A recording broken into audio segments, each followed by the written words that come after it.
Muy buenas tardes a todos los oyentes de COPE Ceuta en el 89.8 de su FM y a quienes nos ven a través de redes sociales y también a través de la página del farodeceuta.es. Comienza La Voz del Faro, la primera hora de La Voz del Faro con Isabel Aicardo. Muy buenas tardes. Buenos días. Buenos días, siempre es la diatriba, si es tarde o día. Pero Yo bueno, es que tengo ya el cuerpo como si fuese por la tarde, de la de horas de que llevo levantado. Entonces pues por sí, eso... dejémoslo en buenas, ¿te parece? En buenas, En sí, buenas, sí. exacto. Hola, buenos días, buenas tardes. Con Juanjo Oliva vamos a empezar a desgranar algunos asuntos que nos trae, como siempre, el Faro de Ceuta y que es la actualidad de nuestra ciudad. Juanjo, vamos Sí, a empezar porque...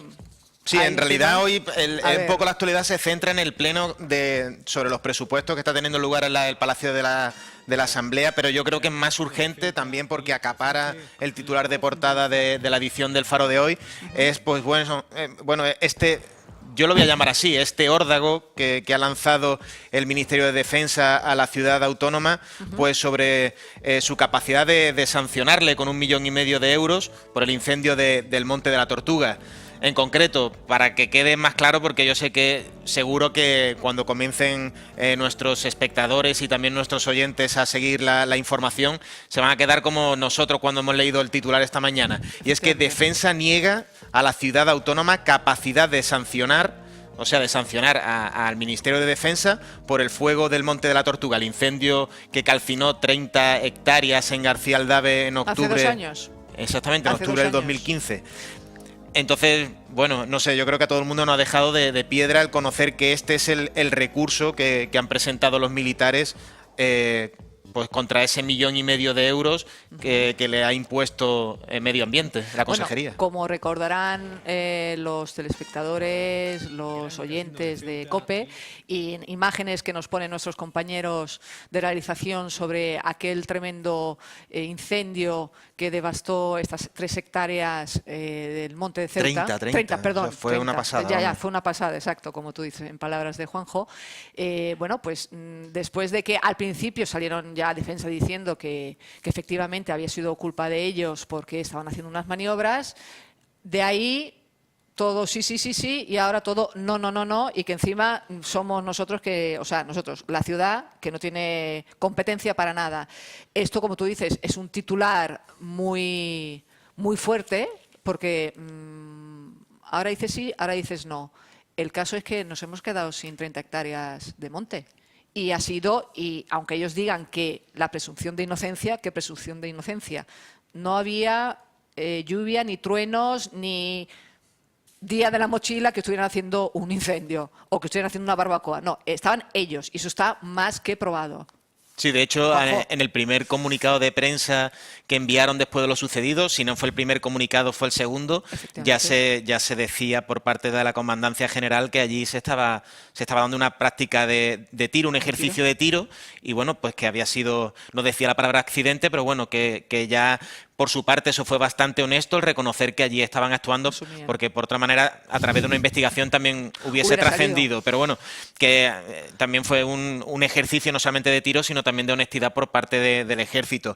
Eso sí, a mí lo que me llama sobre todo poderosamente la atención, es cierto que el periódico El Faro ha tenido acceso a ese recurso de reposición y el apelativo de duro no viene en el recurso, pero bueno, nuestros compañeros se lo habrán leído de arriba o sea, de arriba abajo para llegar a esa conclusión. Y es que es cierto que se extraen ciertos fragmentos de ese recurso de reposición que han puesto contra la sanción, es decir, sería, digámoslo así, como la vía administrativa. Efectivamente. Llama poderosamente la atención, como comentaba, que el Ministerio de Defensa dice que solo el Estado es quien podría sancionar por un incendio en territorios militares. O sea, en terrenos militares, que al fin y al cabo también, tal como lo dicen ellos, parece como si fuese su territorio. Efectivamente, eso sí. Entonces, en todo caso, tendría que ser la Administración General del Estado quien actuase contra Defensa. A mí la verdad es que creo que ya es indiferente la titularidad de ese terreno. El hecho es que se ha causado un perjuicio a toda la población, y ya no solamente a toda la población, sino el gran impacto medioambiental que eso ha tenido en la zona. Entonces no termino yo de entender muy bien. Yo supongo que si esa es la argumentación que ellos ponen en el recurso de reposición será porque piensan que de esa manera pues, pueden eludir la responsabilidad, o mejor dicho, y vuelvo a repetir, ya que en estos días tratamos asuntos jurídicos, presunta culpabilidad, o que presuntamente fueron ellos los causantes de ese fuego. Pero eso sí, bueno, si realmente ellos pues son contrarios a esta sanción que le pone la ciudad autónoma, bueno, también le queda pues acudir al contencioso, que ese es el siguiente paso que tienen. Y yo creo que la ciudad autónoma ahora, con más razón que nunca, por el hecho de que haya trascendido que este es el contenido del recurso de reposición, ya no solamente que sea un asunto de Estado o un asunto, de seguridad nacional, sino el hecho de que bueno, ahora el principal argumento sea que la ciudad no tiene competencia para sancionarle por ese asunto, cuando el monte entiendo yo que es de todos, aunque sea de su titularidad, pero bueno, todo el mundo va por allí y todo el mundo disfruta del campo, que la ciudad autónoma ahora coja el toro por los cuernos y ahora vaya por todas y termine de sancionarle, y que se vean en el contencioso y realmente pues sea la justicia ordinaria la que dirima quien realmente lleva la razón. Efectivamente, porque al hilo de lo que tú me estabas diciendo, ayer casualmente no lo comentamos, pero ayer mismo la ciudad decía que todavía no tenía nada definitivo por parte del Ministerio de la Defensa, por parte de este recurso de reposición. Y ya salía Caballas adelantándose diciendo, ojo, que no queremos que esto quede impune. Como sabemos que siempre hay las grandes cosas, no se sabe por qué, siempre al final, o porque lo han escrito mal, o porque lo han hecho antes de tiempo, o porque no era cierto, al final siempre el que termina pagando es no el más débil, porque no es que somos el más débil, seríamos los ceutíes, sería el Monte de la Tortuga y esas 30 hectáreas que se quemaron. Entonces, si te parece, al hilo de esto también voy a leer una cosa que nos cuenta el compañero, para que también los oyentes que a lo mejor no han podido leer todavía El Faro sepan de qué denuncian y a qué se apelan el Ministerio de Defensa. Dice, ellos también entienden que en el recurso que se ha vulnerado el principio de presunción de inocencia al asentarse la sanción sobre 3 elementos probatorios: un informe de un biólogo de Obimasa, otro de un agente forestal y el comunicado de la Comgeceu, que es el que estábamos hablando antes, que enseguida salió diciendo que sí, estaban haciendo una práctica de tiros y que ellos eran la probable causa, dice, del incendio, y dice, claro, todos estos indicios apuntaban a un ejercicio de tiro como causa. Vamos a ver, señores, como causa. ¿Quién tenía que decidir o quién tiene que dar las pruebas de lo que ha ocurrido? Obimasa, si es el encargado de ver nuestros montes, de ejercer su dirección para ver cómo están, cómo no están, en lo bueno y lo malo. Seprona, si es el encargado, o la Guardia Civil, la Guardia Civil en su departamento del Seprona, que son los que se encargan de los problemas medioambientales. Y el comunicado con Comgeceu, que fue, como decíamos, el primero que nos dijo, hemos sido probablemente nosotros. ¿Cómo ahora me dices que no? Incidentes probatorios. ¿Quién más tendría que decirlo, Juanjo? Es que leyéndolo así, extrapolándolo y viéndolo, me parece que, no sé... Por eso digo que en última instancia quien tiene... Yo creo que al final esto acabará en el contencioso y será realmente quien al final tenga que dirimir acerca de... O sea, que pasarán años. Sí, es posible que pase. A mí realmente también cierta cosa que me molesta bastante de todo este asunto es que, yo qué sé, si en Galicia pues se desata un incendio pues porque alguien está haciendo una limpieza de rastrojo en su propiedad, pues le mete fuego para acabar con esos rastrojos y tal, se le va de las manos y causa un incendio que se extiende y tal. Esa persona sí se merece que todo el peso de la ley caiga sobre ese particular. Yo entiendo que también en el caso de las administraciones debe ser así, debe ser del mismo modo. Sé que tampoco son, digámoslo así, argumentos de peso, argumentos jurídicos de peso, pero bueno, yo creo que más bien por sentido común es que quien cometa la ilegalidad, quien cometa la irregularidad, quien cometa un delito, pues tiene que pagar por ello, ya sea quien sea y ya sea el propietario de esa propiedad o no. Me parece muy bien que ellos hablen de que debe de ser el Estado quien tome cartas en el asunto, pero bueno, si realmente es así, la ciudad autónoma considera que es así, pues nada, que sea la ciudad autónoma quien le pase el asunto a la delegación del gobierno o a la institución que considere oportuna y que sean ellos los que emprenden acciones. Lo que no pueden salir impunes de todo esto, al menos es mi opinión. Y yo te digo, no sé exactamente, aparte de estas pruebas de cargo, no sé a qué más deberían, porque creo que está ya todo suficiente después de 2 años o un poco más de 2 años. Está más que claro. Yo creo que sí, que está bastante claro qué es lo que ocurrió. Pero ya, lo que pasa es que obviamente por eso existen los recursos de reposición, para alargar los tiempos, porque yo lo sé, pero bueno, vamos a alargar el tiempo. Y claro, y a lo mejor el 1,5 millones, pero yo me voy a alargar más, quizás no deba, pero me alargo más.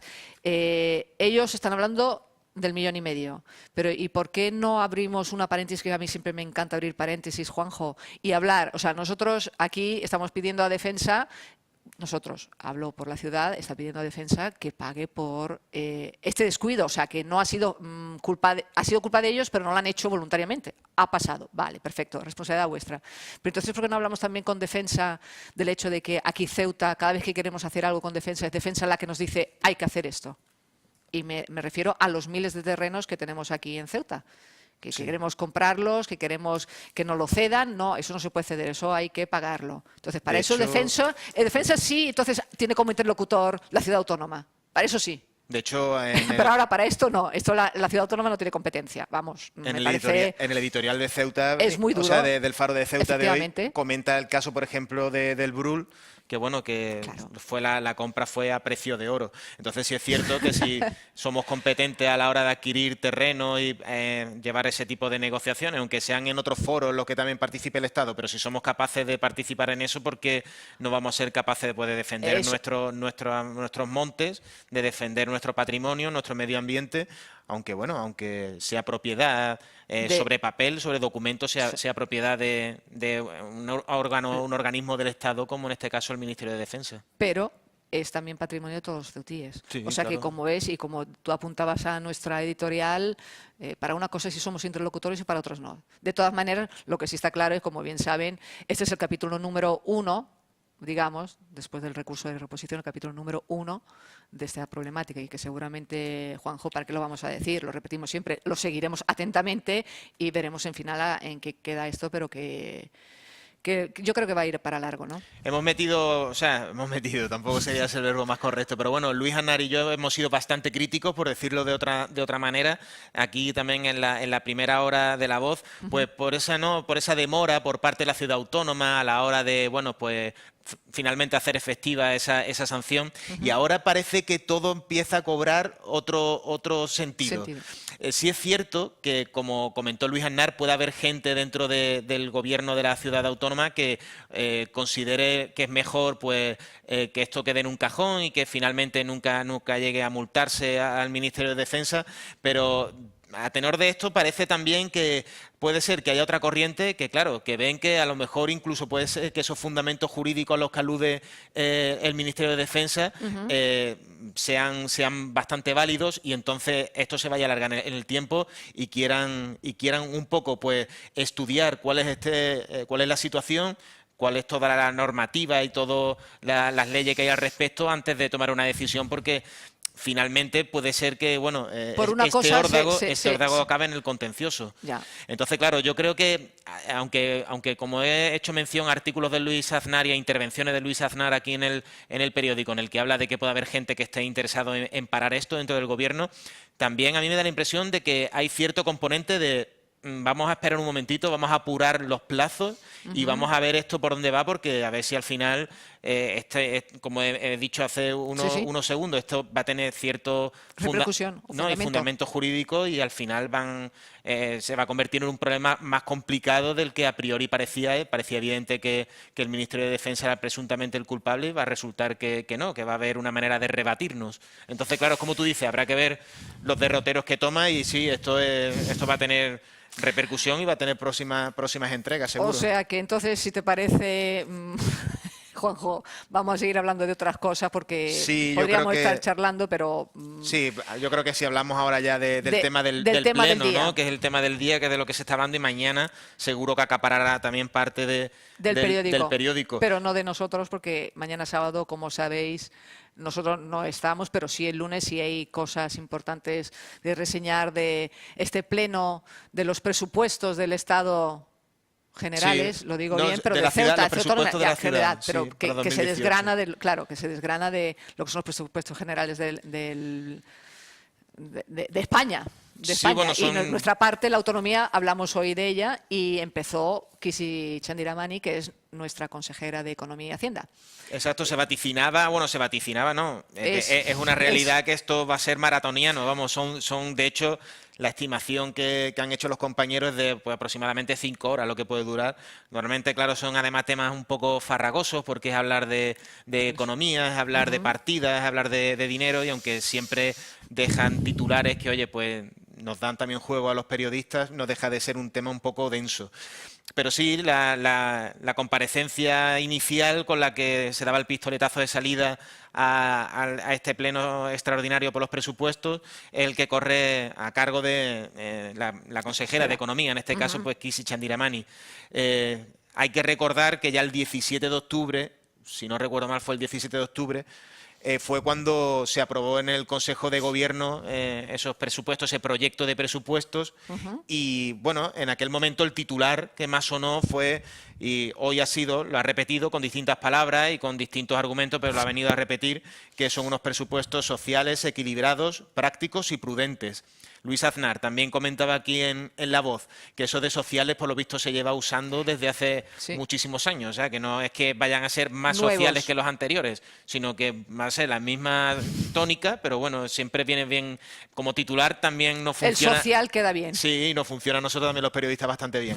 Así que bueno, ella, su intervención, yo creo que bueno, todos los tanto los seguidores que de la página, nuestra página web del farodeceuta.es ya han podido consultar un poco y también quienes están siguiendo el pleno en directo a través de la página del Faro han podido seguir cuáles son las menciones, a qué temas ha ido aludiendo la consejera. Y bueno, ella ha recordado, yo creo que lo tenemos los dos, tanto Isabela como yo delante del artículo, ha recordado, bueno, ha hablado del IMIS, de la ayuda al alquiler, de prestaciones básicas, de planes de empleo, comedores de verano, bonificaciones tributarias, los programas de becas, como es esa novedad de la gratuidad de libros. Eso de tanto en educación infantil como en primaria es un poco dudoso porque aquí el consejero de Educación, digo un poco dudoso, no que duda en cuanto al trabajo del compañero en redacción, sino que, oye, el hecho de que él haya dicho no quiere decir que sea cierto al 100%, porque el propio Javier Zelaya, consejero de Educación, a su paso por aquí por COPE, dijo que sería en primaria. En primaria. Y sería en primaria. En infantil resulta que al parecer no es obligatorio y tal la escolarización, entonces no era en primaria. Realmente van a empezar por primaria, luego verán si se puede ampliar a infantil y a secundaria, pero en principio se referían a primaria. Desde luego, Juanjo, como tú dices, y los distintos apartados que ha dado la consejera, claro, más sociales que esto no pueden ser. Parece ser que solamente se basa en eso, en lo social. No, los presupuestos también tienen que después estudiar otros tantos consejerías, otras tantas apartados de gestión de la ciudad. Pero claro, el social, volvemos a rebatirlo una y otra vez, que es el IMIS, es para la cuestión del desempleo, que es un grave problema que tenemos en Ceuta, y el problema de la vivienda yo creo que son los dos temas principales en los cuales obviamente cada presupuesto tiene que fijar una gran cantidad, una gran porción, porque es donde hay que intentar no subsanar, porque desgraciadamente no se puede subsanar con un presupuesto de un año, sino en una cosa, yo creo que consecutiva en los años, intentar rebajarlo al menos, ¿no? ¿Tú eres de ese parecer o cómo lo ves? Porque veo que tú ahí hablas ves las claves del presupuesto. ¿Por qué no lo desgranas Sí, no, bueno, un poco? aquí más bien se basaba, sobre todo, la presentación que hicieron fue en el aspecto social. Social, exacto. No se profundizó más. Sí, luego el periódico El Faro ha ido desgranando algunas de estas partidas, subvenciones a distintas asociaciones, pero bueno, en realidad hoy lo que hasta este momento se ha hablado y hasta lo que este momento nos han proporcionado los compañeros del Faro, que son quienes están siguiendo al minuto, bueno, yo diría al segundo, vamos, están haciéndolo en vivo, siguiendo el pleno, sobre todo se han centrado en este asunto y también en que, bueno, que otro tema que sí puede interesar bastante al espectador es esa que no va a haber mayor presión fiscal, es decir, que no se van a incrementar los impuestos para el ciudadano, pero ya te digo como esto está siendo algo que está siendo vivo, es decir, que está ocurriendo en estos momentos, tampoco sabemos exactamente. Además hay que recordar que primero Chandiramani pues ha hecho esta exposición de unos presupuestos solidarios, pero luego viene el turno de la intervención de los portavoces del resto de grupos, que si no recuerdo mal, ahora mismo era, o antes, cuando hemos subido a las 12 era Manuel Hernández quien estaba hablando, efectivamente. O sea, después seguirán el de Caballas, el de MDIC. Es decir, que Ciudadanos. luego también habrá un turno de nuevo para la consejera y luego hay un segundo turno para creo que los sí, un distintos... turno de dúplica, me parece. O sea, decir que yo supongo que ahí se entrarán más en detalle en otro asunto, como bien comentaba, del tema de viviendas sociales y todo eso. Pasa que ahora mismo lo que más ha trascendido y lo que tenemos nosotros delante del papel es eso. Yo no me atrevería tampoco a comentar nada más porque todo ha sido echarle un vistazo a Twitter antes de subir y poco más, y muchas veces en Twitter tampoco se profundiza mucho en las cosas, así que yo creo que sobre todo se ha centrado en el tema social, que yo creo que sobre todo también por ese frente común que hacen, sobre todo frente común, aunque guarden diferencias, pero tanto MDIC como Caballas y PSOE son bastante críticos con el tema del presupuesto que se dedica a asuntos sociales y tal. Entonces, asuntos sociales me refiero en cuanto a temas sociales. Entonces, yo creo que por ahí también es donde está la brecha en la que, bueno, pues se da mayor conflicto y que ha querido pues sofocar antes de que pues el presupuesto tome o sea, el pleno tome esa deriva, pues han hablado de esos temas, de los temas La sociales. única cosa, claro, que sabemos que como hay mayoría en la Asamblea del Partido Popular, seguramente estos presupuestos saldrán adelante con, obviamente, los peros de los demás partidos de la oposición. Y, obviamente, saben que nosotros terminamos aquí a una hora determinada, pero podrán seguir a través de nuestras redes sociales, como del periódico de mañana de nuestros compañeros y de nuestra página web, todo lo que va a acontecer, lo que ha acontecido y lo que acontecerá, porque siempre se quedan con cosas... Sí, a mediodía también en el informativo tuyo también daremos algo. Daremos con cortes y tú ya podrás dar unas explicaciones un poco más verdaderas y certeras a de lo que estamos comentando tú y yo ahora. ¿Te parece? Sí, sí. Juanjo, nos quedan pocos minutos, pero yo quería hacerte el apunte, que este sí que es un tema tuyo, que tú lo sigues sí, sobre día todo a día. porque, vamos, exacto. Es donde me han tenido destinado durante un tiempo, que es la pues frontera. Pues da la noticia de la frontera, que para muchos es una muy buena noticia, ¿no? Sí, vamos, me comentaron anoche, fue a última hora, tan a última hora como que estaba saliendo por la puerta del periódico.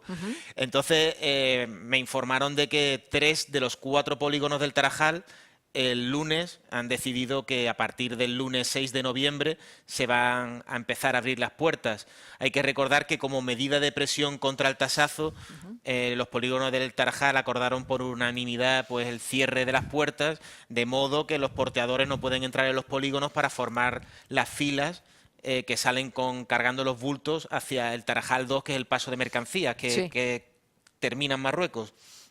Pues bien, resulta que 3 de los 4 polígonos, fase 1, Alborán y La Chimenea, han acordado que a partir del lunes 6 de noviembre pues se pueda volver a pasar a transitar por allí. Sí, que los porteadores van a poder entrar, van a poder cargar las mercancías. Ya no voy a entrar si son mercancías fraudulentas, de las consignas, si son de los empresarios, porque si no el debate volvería otra vez en el mismo bucle de siempre. La noticia es esa: a partir del 6 de noviembre, otra vez abiertas las puertas de los polígonos del Tarajal, al menos la de estos 3 polígonos, y los porteadores van a poder entrar, cargar, y de manera que van a poder de nuevo volver a salir de los polígonos para entrar en el Tarajal 2. Por coincidencia, hoy hablando con la Policía Nacional por otros asuntos que no tienen nada que ver con este, me han dicho que el lunes es festivo en Marruecos. No me ha dado tiempo a echarle un vistazo a qué fiesta es, pero bueno, en todo caso, al decir que es a partir del lunes 6 de noviembre, significa que el martes 7 pues también se estarán abiertas las puertas, es decir, que estarán abiertas las puertas a partir de ese momento.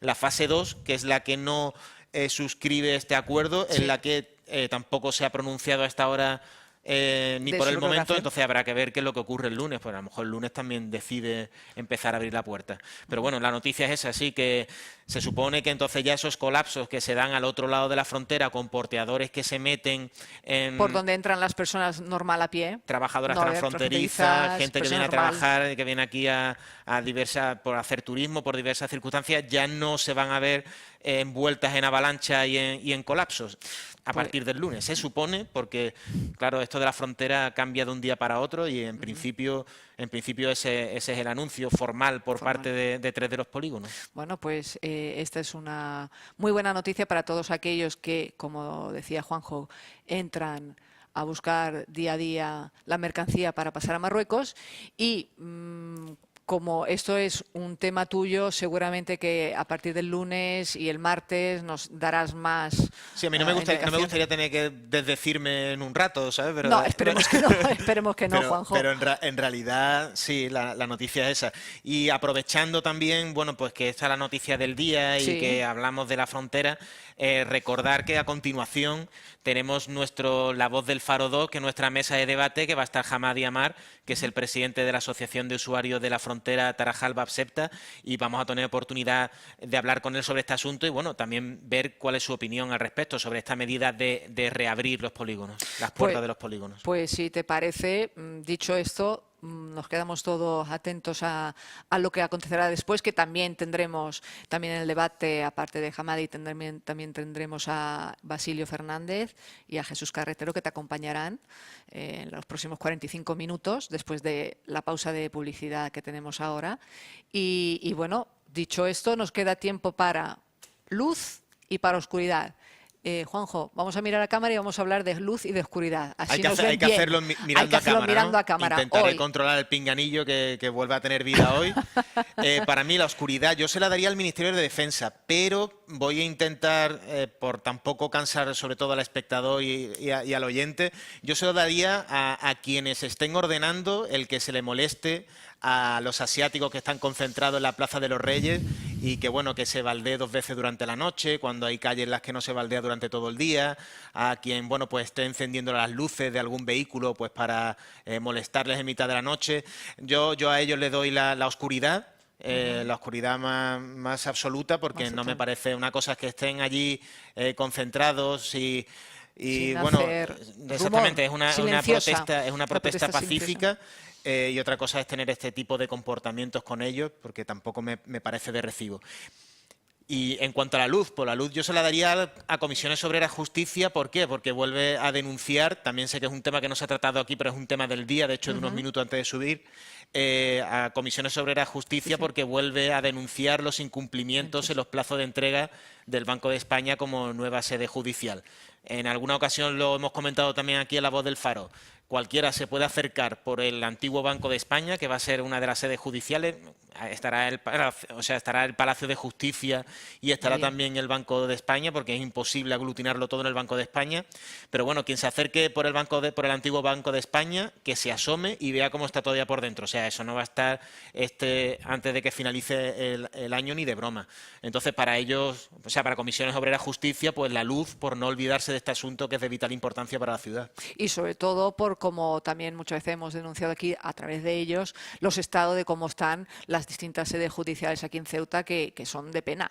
Sí, o sea, sí, que, nos dan que a ellos, conocer. Afortunadamente, ellos nos dan a conocer qué es lo que va mal y cómo se trabaja. Sí, también además, eso es también que decirlo. Cada vez que se desprende un techo, cada vez que hay insectos, cada vez que se estropea cualquier cosa, ascensores que no funcionan. Son ellos siempre los que están ahí, son bastante beligerantes y oye, me parece a mí que es un trabajo que merece la pena valorar.